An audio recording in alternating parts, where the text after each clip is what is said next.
My dear brothers and sisters, Queridos irmãos e irmãs, eu amo vocês. Com frequência penso em vocês e oro por vocês. Vocês estão vivendo em uma época que difere de todas as outras. Vocês estão na idade de tomar decisões cruciais. Decisões que afetarão o restante de sua vida mortal e sua vida eterna. Tomar essas decisões pode parecer algo avassalador ou até assustador às vezes. Mas também é emocionante, porque estamos vivendo em uma época decisiva. Gostaria de convidá-los a fazer algo que vai ajudá-los, de uma maneira que poucas outras coisas podem ajudar. Frequentem o Instituto. Pude ver meus filhos, netos e muitos bisnetos frequentarem o Instituto. Frequentar o Instituto mudou a vida deles. O Instituto os ajudou e vai ajudá-los a aprofundar sua conversão a Jesus Cristo. Frequentar o Instituto vai ajudá-los a sentir mais do grande amor do Pai Celestial por vocês. O Instituto lhes oferecerá professores inspiradores, amigos fiéis e um senso de pertencimento. Ele vai ajudá-los a ver por que viver o Evangelho leva felicidade sem fim. Frequentar o Instituto vai ajudá-los a viver o Evangelho e a sentir mais alegria agora mesmo. Se quiserem saber a verdade sobre quem realmente são, frequentem o Instituto. Se quiserem saber o propósito da vida, frequentem o Instituto. Se quiserem permanecer no caminho do convênio, frequentem o Instituto. Se quiserem aprender como permitir que Deus prevaleça em sua vida, frequentem o Instituto. Se quiserem ser pacificadores, frequentem o Instituto. Prometo-lhes essas bênçãos e expresso meu amor por vocês. No sagrado nome de Jesus Cristo. Amém.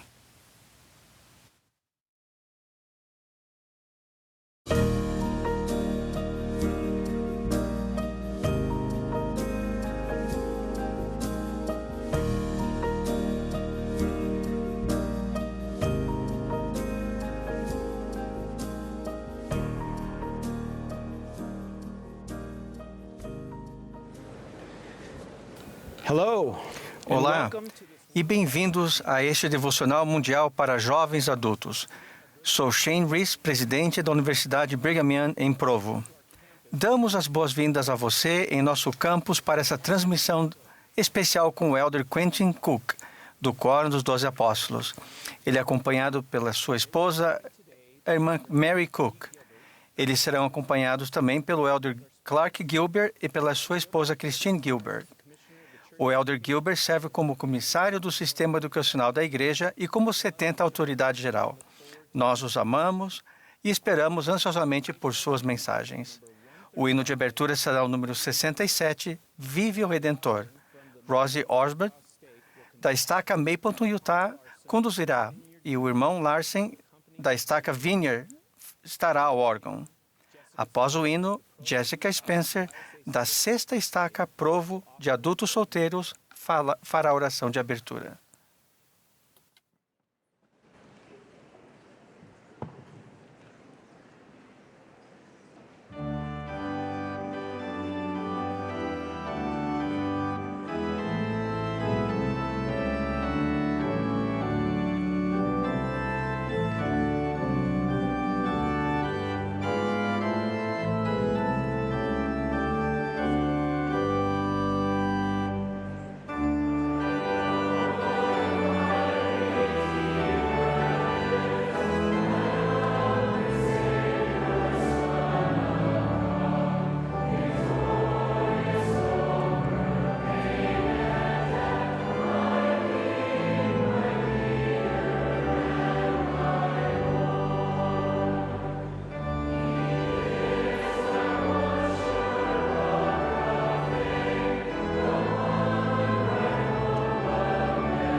Nosso querido Pai Celestial, agradecemos-te por este lindo dia e pela oportunidade que temos de ouvir o Elder Cook.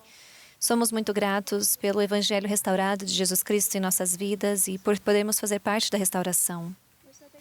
Somos muito gratos por nosso Salvador, por tudo o que Ele estava disposto a dar por nós e oramos para que durante esse tempo possamos saber o que o Senhor gostaria que fizéssemos para nos tornarmos melhores discípulos dEle e ministrar aqueles ao nosso redor à sua maneira e como Ele faria.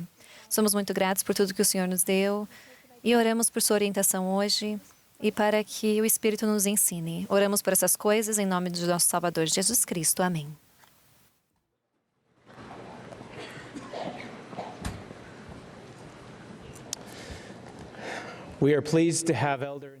Temos o prazer de ter conosco o Elder e a irmã Cook para discutir sobre algumas perguntas coletadas para os jovens em todo o mundo. O Elder Cook serve no Quórum dos 12 Apóstolos desde outubro de 2007. Ele e a irmã Cook são casados há quase 61 anos. Seu aniversário é em alguns dias. Até recentemente, o Elder Cook era um membro do Conselho de Educação da Igreja, que supervisiona a BYU.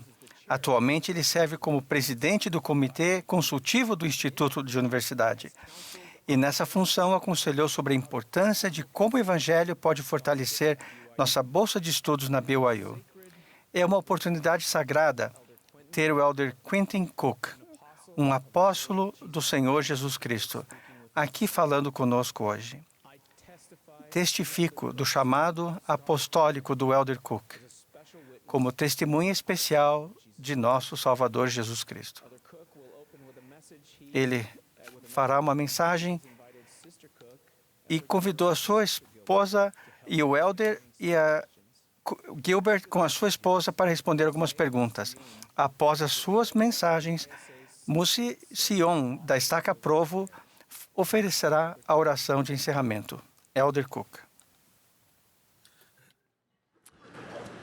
Thank you, President Reese. Obrigado, presidente Reese. Antes de iniciar nossos comentários, gostaria de reconhecer o falecimento do presidente M. Russell Ballard no último domingo. Meu presidente de quórum e querido amigo. Expresso minhas condolências à sua família e meu amor e apreço por sua vida de sacrifício e dedicação ao abençoar todos os filhos de nosso Pai Celestial.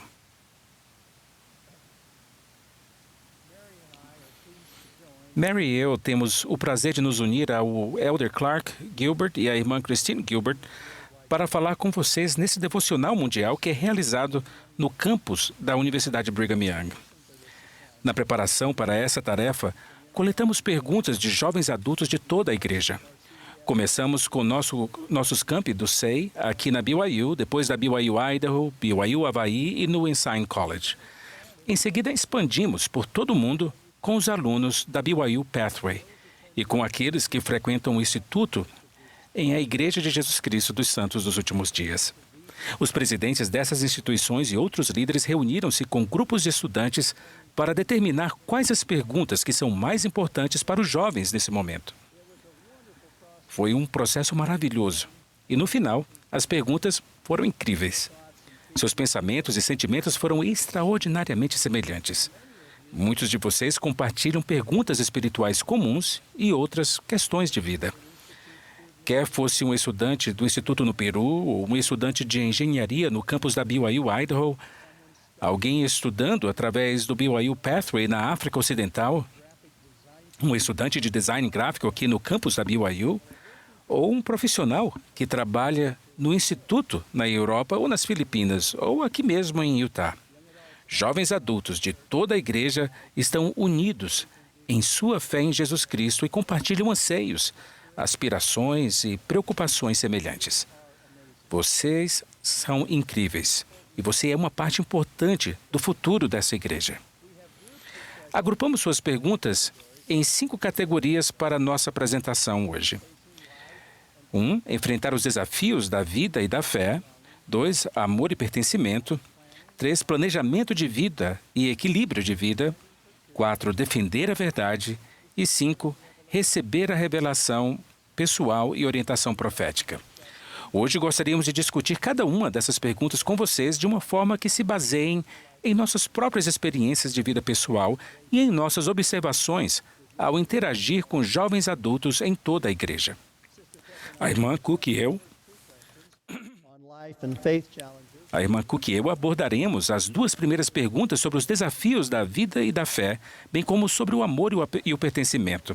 O Elder e a irmã Gilbert compartilharão então experiências sobre como equilibrar as responsabilidades da vida. Eles também falarão sobre o que significa defender a verdade nesse momento de comoção. Em seguida, compartilharei algumas reflexões e conselhos sobre como receber revelação pessoal e concluirei com reflexões sobre orientação profética. À medida que Mary e eu revisamos as questões, as perguntas sobre enfrentar os desafios da fé, reconhecemos que cada geração enfrenta circunstâncias que podem levar a um desafio à sua fé. Quando examinamos as Escrituras e revisamos como Deus trata seus filhos, dois temas são enfatizados. Primeiro, porque há oposição em todas as coisas e há um adversário que não quer que tenhamos fé em Deus.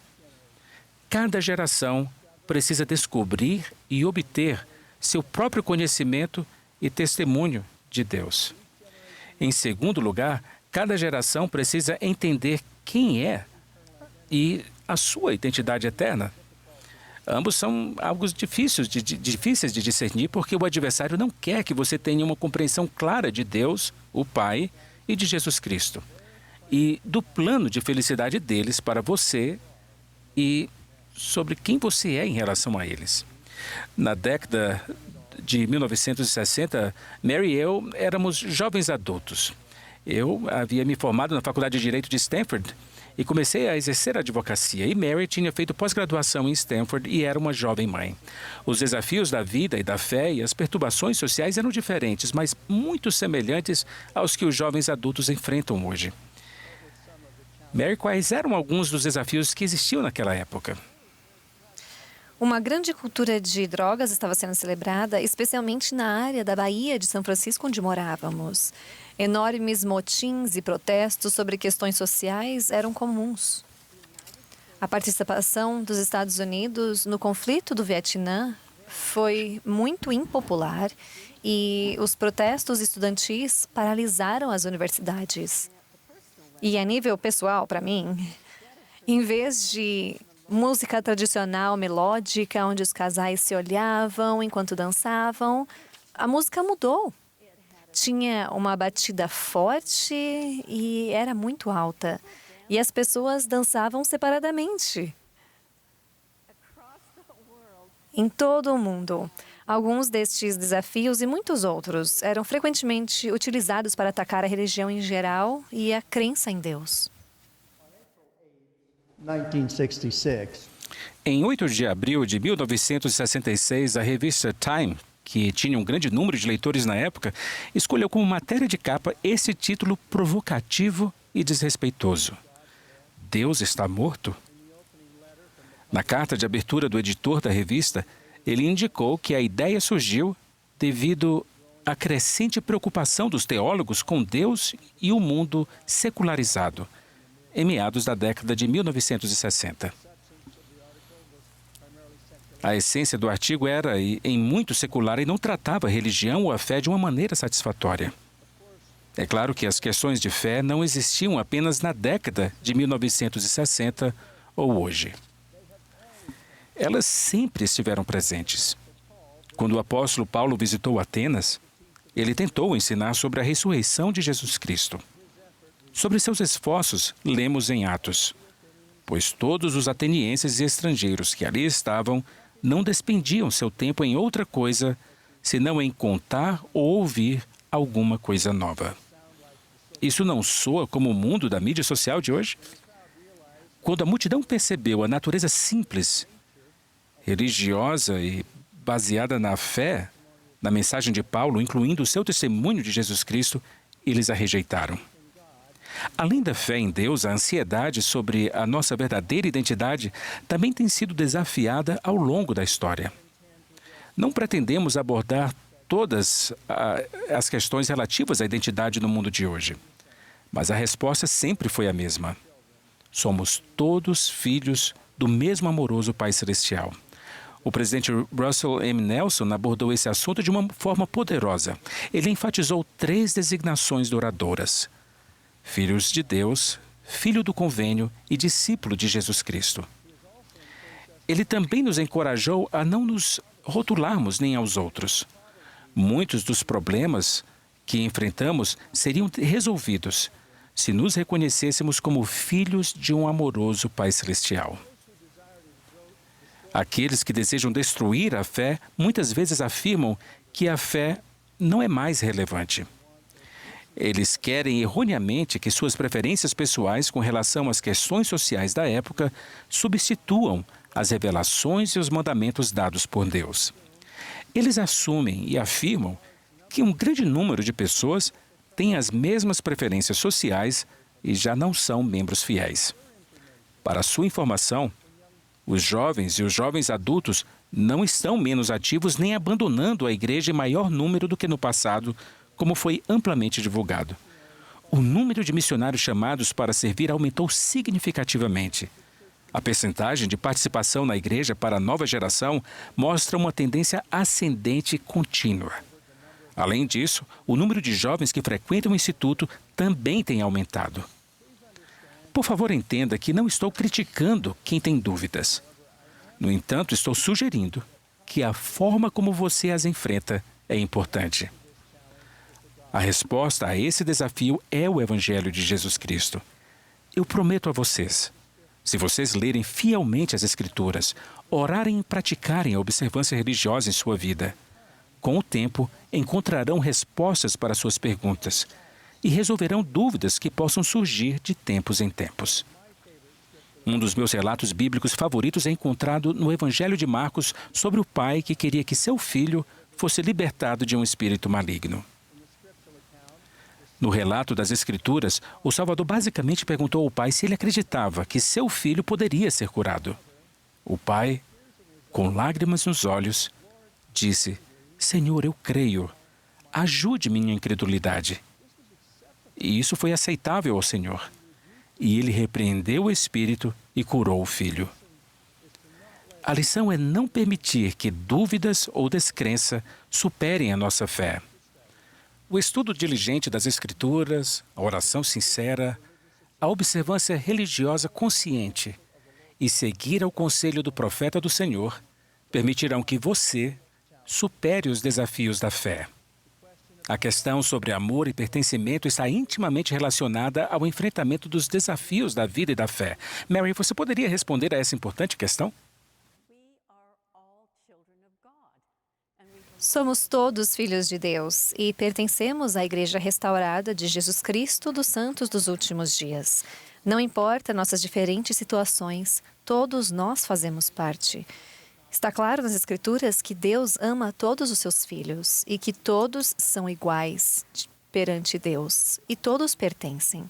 Em 2 Nef 26, versículo 33, diz em parte: E convida todos a virem a Ele e a participarem de sua bondade, e não repudia quem quer que o procure, negro e branco, escravo e livre, homem e mulher. E todos são iguais perante Deus. Porque somos todos filhos espirituais de Deus, temos uma identidade espiritual. E cantamos sobre isso em Sou um Filho de Deus. Anos atrás, quando morávamos na área da Bahia, da Califórnia, os jovens adultos e jovens mais velhos cantaram e participaram da apresentação do Templo de Oakland, na Califórnia, intitulada E Aconteceu. Uma música era sobre nossa identidade espiritual, intitulada Quem Sou Eu? E fez a pergunta, por que estamos aqui e para onde vamos? A música termina com esta resposta poderosa. Esse é quem eu sou. Meu espírito vivia com meu pai antes da formação do mundo. Eu escolhi o caminho a seguir quando meu primeiro estado foi concluído. Eu vim à terra para ter um corpo semelhante ao de meu pai e unir meu espírito e corpo para minha alma divina tornar. Esse é quem eu sou. Sou filho do meu Pai do céu. Esse é quem eu sou. Eu sou um filho de Deus. Todos os que participaram tiveram um testemunho do Espírito de que estavam cantando a verdade. No mês passado, Mary e eu estivemos em Éfeso, na Turquia, com líderes de missão em grande parte da Europa. O apóstolo Paulo viveu e ensinou lá. Uma de suas epístolas aos Efésios contém uma declaração poderosa. Agora, pois, já não sois estrangeiros nem forasteiros, mas concidadãos dos santos e da família de Deus. Todos nós fazemos parte dela. A Mill escreveu um livro sobre um urso dourado que adora mel, chamado Ursinho Puffy. Em uma caminhada com seu amigo Leitão, Leitão perguntou para o Puffy: como você soletra a palavra amor?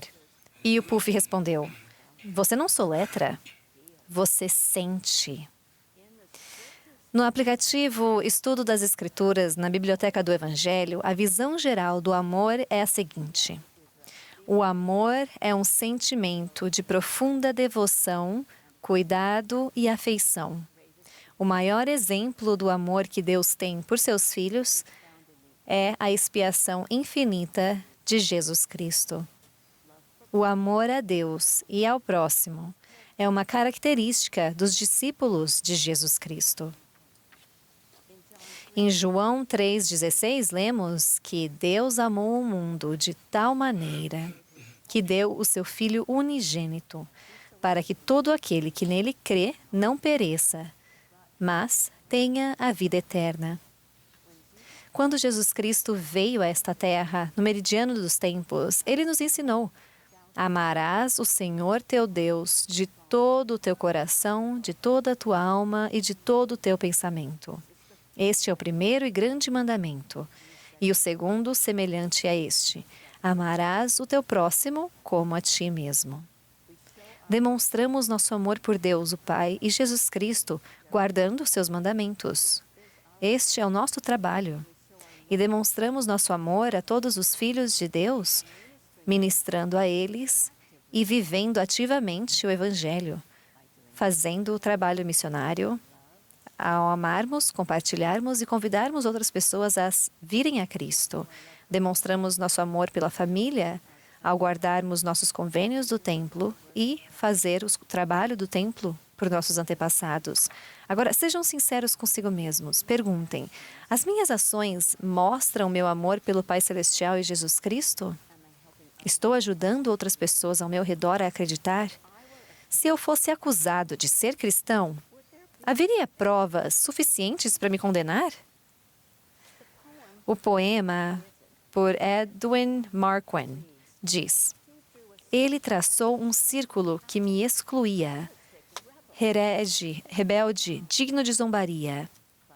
Mas o amor e eu tivemos uma ideia vencedora. Traçamos um círculo que o incluía. Sejamos verdadeiros discípulos e pacificadores. Deixemos que o puro amor de Cristo habite em nossos corações, ao demonstrarmos, por meio de nossas ações, nosso amor por Deus e por seu Filho amado, Jesus Cristo. I have asked elder and sister Pedi ao Elder e à irmã Gilbert que respondessem as próximas duas perguntas. Primeiro, como podemos fortalecer o planejamento e o equilíbrio da vida? E, em segundo lugar, como defendemos a verdade nesses tempos complexos? Obrigado, Elder e irmã Cook, pelo seu conselho. Cristina e eu estamos muito animados para abordarmos essa primeira pergunta sobre o equilíbrio e planejamento para a vida. Nós temos uma família muito ocupada. Essa foto da nossa família agitada é do dia que meu marido foi anunciado como presidente da BYU Idaho. Ele sempre teve expectativas de trabalho exigentes como professor da Harvard, presidente de uma empresa de mídia e presidente de 2 organizações universitárias, mas não todos ao mesmo tempo. Durante tudo isso, ambos servimos em chamados ocupados na igreja, mas nossa responsabilidade mais importante sempre foram para com o nosso casamento e nossos filhos. Eu fui lembrado disso na época em que liderava o Deseret News. Agora, quantos de vocês, jovens adultos, de fato leem um jornal impresso todos os dias? Levantem a mão. Exatamente o que eu pensei. Quase ninguém. Fui responsável por ajudar a fazer a transição do Deseret News de um jornal impresso tradicional para o seu futuro digital. Foi uma época em que exigiu muito de nós. Na época, tínhamos 7 dos nossos 8 filhos e eu servia como bispo. Certo dia, do nada, o presidente Boyke Packer me ligou e perguntou: Irmão Gilbert, gostaria de saber como está a sua família. Você está dando atenção adequada à sua esposa? Parei e respondi: provavelmente não. E ele então me disse: Irmão Gilbert, você vai liderar esse grupo de mídia por apenas um período, mas você sempre será um pai e marido e para toda a eternidade. Ele então pediu que eu e Christine tivéssemos uma noite do casal uma vez por semana. Em seguida, ele me perguntou em que horas eu me deitava para dormir, e eu respondi: 1 ou 2 da manhã todas as noites. E ele respondeu: você está achando que toda essa transição está dependendo apenas do seu esforço e não confia em Deus? O presidente Packer então me deu um toque de recolher apostólico, o qual tenho me esforçado para seguir desde então. Então, se vocês têm um toque de recolher ou um encontro programado semanalmente, como que você gerencia as outras responsabilidades significativas? Começa tudo com planejamento. Desde os primeiros anos de nosso casamento, meu marido e eu realizamos uma sessão semanal de calendário todos os domingos à noite.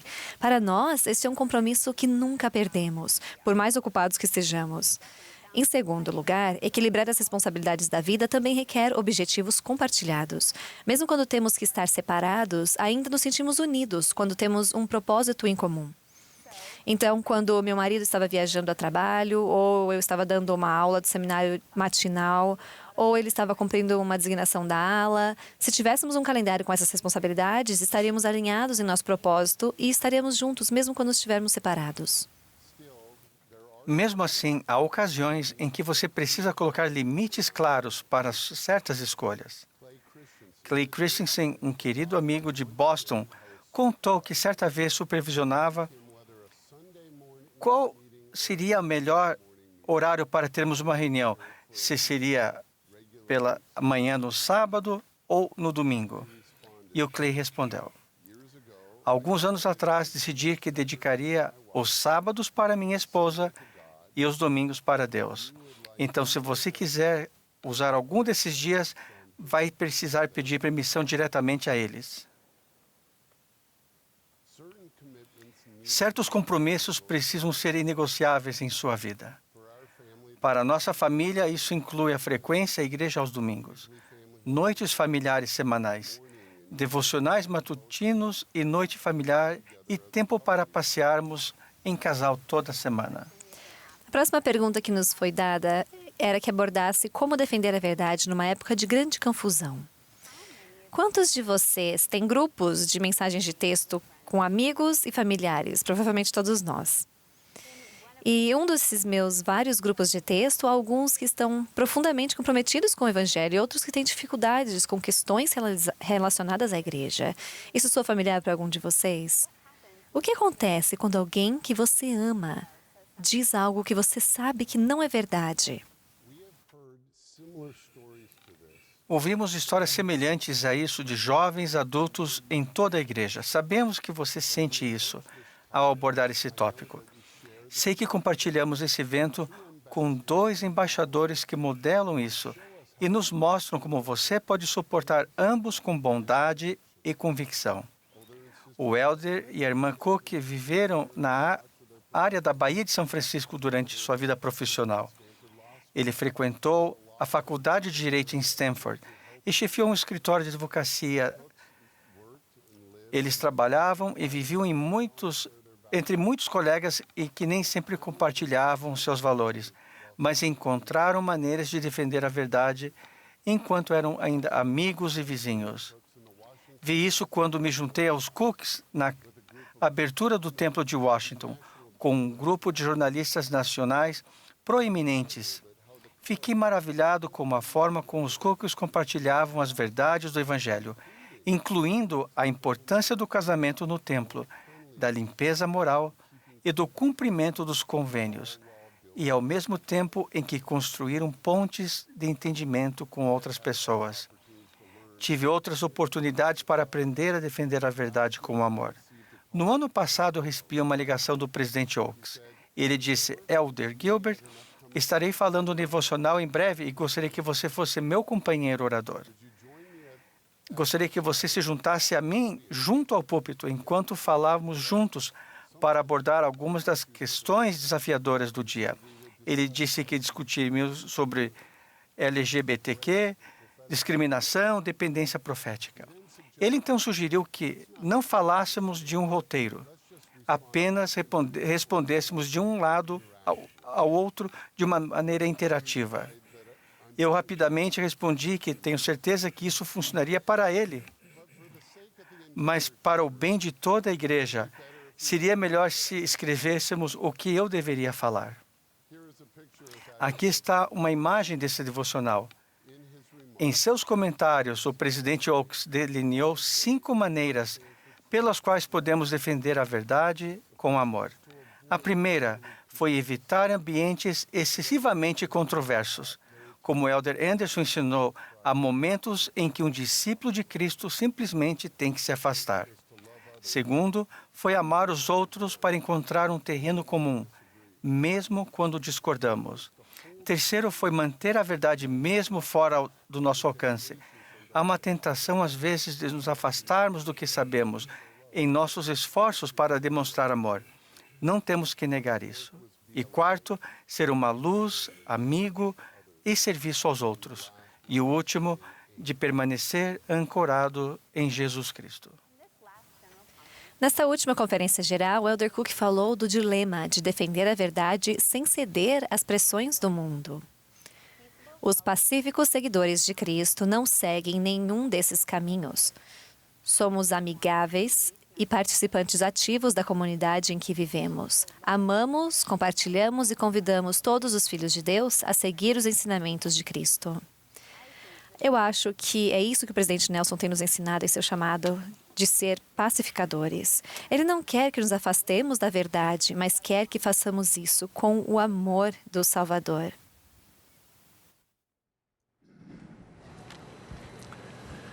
Thank you, Elder and Sister Gilbert, for your excellent. Obrigado, Elder e Irmã Gilbert, por seus excelentes conselhos. A pergunta final é doutrinária e profunda. Como sou abençoado pela revelação pessoal e pela orientação profética? A grande visão introdutória do livro de Mórmon é o sonho profético que Lehi teve da árvore da vida. Essa visão descreve com clareza os desafios à fé que existem em nossos dias e a grande divisão entre os que amam, adoram e sentem que devem prestar contas a Deus e os que não o fazem. Lehi explicou algumas condutas que destroem a fé. Alguns são orgulhosos, vaidosos e tolos. Interessam-se apenas pela sua suposta sabedoria do mundo. Outros têm algum interesse em Deus, mas se perdem nas névoas de escuridão e no pecado do mundo. Alguns já provaram o amor de Deus e sua palavra, mas sentem-se envergonhados por causa dos que zombam deles e se afastam, seguindo por caminhos proibidos. Reconhecemos que há membros menos interessados e menos fiéis a alguns dos ensinamentos do Salvador.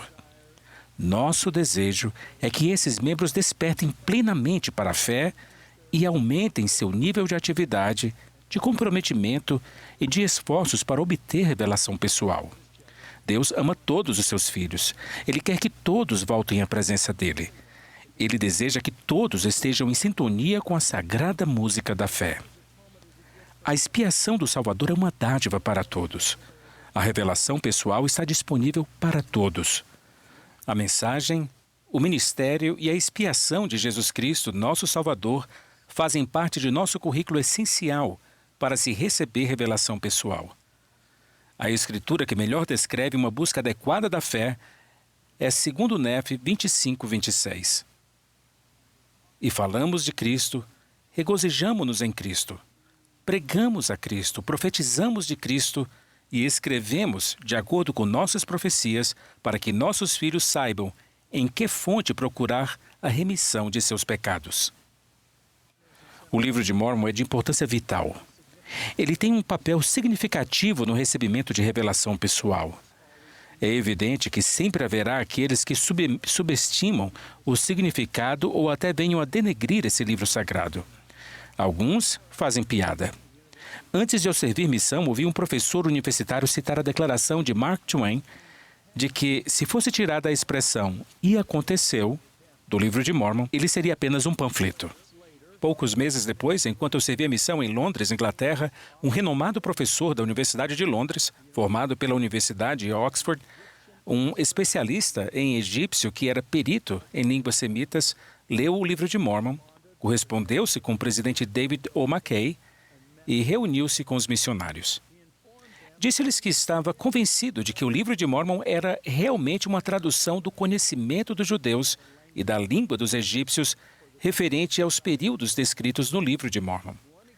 Um exemplo dentre muitos que usou foi a expressão conjuntiva "e aconteceu", que, segundo ele, refletia como ele traduziria a fraseologia usada nos antigos escritos semitas. O professor foi informado de que, embora sua abordagem intelectual, com base em sua profissão, o tivesse ajudado, ainda era essencial que tivesse um testemunho espiritual. Por meio do estudo e da oração, ele adquiriu um testemunho espiritual e foi batizado. Portanto, o que um famoso humorista viu como tema de piada, um estudioso reconheceu como profunda evidência da veracidade do livro de Mórmon, o que lhe foi confirmado pelo Espírito. A doutrina essencial do arbítrio exige que o testemunho do Evangelho restaurado seja baseado na fé e não em provas externas ou científicas. Em última análise, o conselho de Moroni de ler e ponderar e depois pedir a Deus com toda sinceridade de coração e com real intenção de confirmar as verdades das Escrituras pelo testemunho do Espírito é a resposta. Claramente, uma linha divisória entre aqueles que ouvem a música da fé e aqueles que são surdos ou desafinados é o estudo ativo das Escrituras e seguir o conselho do profeta do Senhor. A revelação pessoal é a profunda bênção recebida após o batismo, quando somos santificados pelo recebimento do Espírito Santo. O Espírito Santo é o revelador e o que testifica de toda a verdade, especialmente do Salvador. Para os nossos dias, essa orientação reveladora é essencial. O presidente Nelson ensinou: nos dias que estão por vir, não será possível sobreviver espiritualmente sem a orientação, a direção, o consolo e a influência constante do Espírito Santo. Por favor, compreendam que ter fé no Senhor Jesus Cristo e cumprir seus mandamentos são e sempre serão o teste decisivo da mortalidade. Acima de tudo, cada um de nós precisa compreender que quando ficamos surdos à música da fé, ele ou ela está fora de sintonia com o Espírito.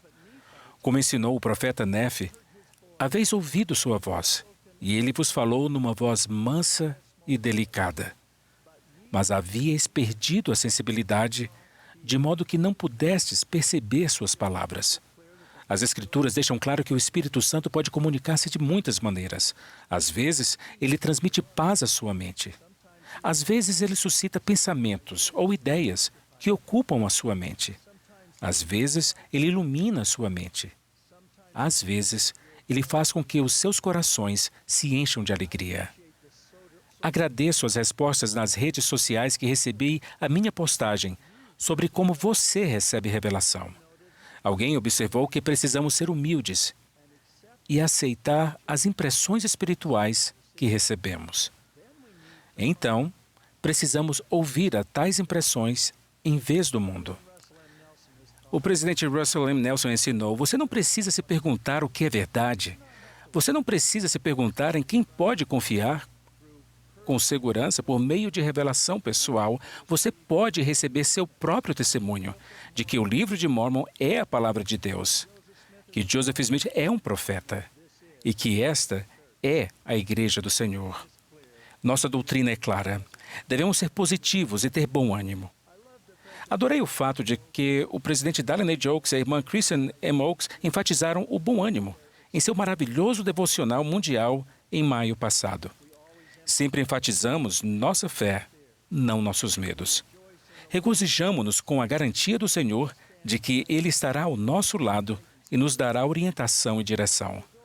O Espírito Santo testifica a nosso coração que temos um Pai Celestial amoroso, cujo plano de misericórdia para a nossa redenção será cumprido em todos os aspectos por causa do sacrifício expiatório de Jesus Cristo. Quanto ao recebimento de orientação profética, testifico que Russell M. Nelson é o profeta escolhido pelo Senhor para guiar sua igreja hoje. Já falei sobre meu amor e apreço por ele muitas vezes.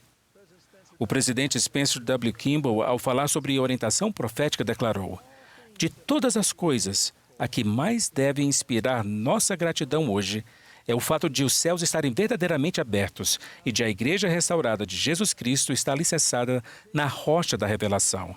A revelação contínua é certamente a força vital do Evangelho do Senhor e Salvador vivo, Jesus Cristo." O profeta Enoque previu os dias em que vivemos. O Senhor mostrou a Enoque a grande iniquidade que prevaleceria e profetizou sobre as grandes tribulações que ocorreriam. Contudo, o Senhor prometeu: "Mas meu povo eu preservarei, e a retidão enviarei dos céus, e a verdade farei brotar da terra para prestar testemunho do meu unigênito." O surgimento do livro de Mórmon foi o cumprimento do pronunciamento do Senhor a Enoque. O profeta Joseph Smith recebeu revelação após revelação. Muitas delas foram preservadas para nós em doutrina e convênios. Todas as obras padrão da igreja contêm a mente e a vontade do Senhor para nós nesta última dispensação. Além dessas grandiosas escrituras fundamentais, somos abençoados pela revelação contínua dada aos profetas vivos. Profetas são agentes comissionados do Senhor, autorizados a falar por Ele. Como já disse muitas vezes, declaro solenemente que recebemos e continuamos a receber revelação contínua pelos canais que o Senhor estabeleceu. Servi como apóstolo sob a direção de 3 profetas, os presidentes Gordon B. Hinckley, Thomas S. Monson e Russell M. Nelson. Testifico que todos eles receberam revelação para nossos dias. Asseguro-lhes que cada um de nós pode receber orientação por meio de revelação ao trabalharmos na vinha do Senhor. A maioria das orientações vem do Espírito Santo. Às vezes, e para alguns propósitos, ela vem diretamente do Senhor. Testifico pessoalmente que isso é verdade. Orientação para a igreja como um todo vem apenas ao presidente e profeta da igreja. Já parafraseei anteriormente o que Wilford Woodruff disse sobre o profeta Joseph Smith, e que é igualmente verdadeiro sobre o presidente Russell M. Nelson. Tenho visto nele as obras do Espírito de Deus, as revelações que Jesus Cristo lhe deu e o cumprimento dessas revelações. Ele é o profeta do Senhor. Como apóstolo do Senhor Jesus Cristo, presto um testemunho seguro da divindade do Salvador e da realidade de sua expiação. Ele é nosso Salvador e Redentor. Em nome de Jesus Cristo. Amém.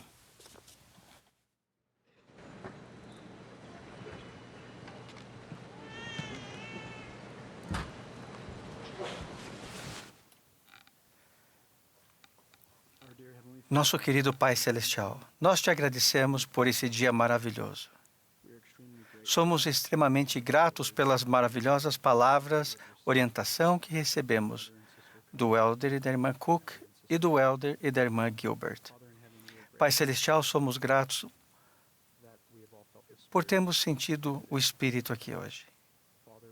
Pai, somos gratos pelos maravilhosos conselhos e instruções que recebemos.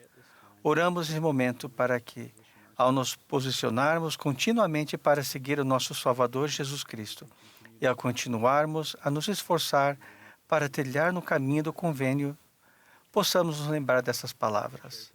que foram compartilhadas aqui e que possamos lembrar dos sentimentos de amor e paz que sentimos. Pai Celestial, somos muito gratos por essa maravilhosa universidade. Somos gratos pelas oportunidades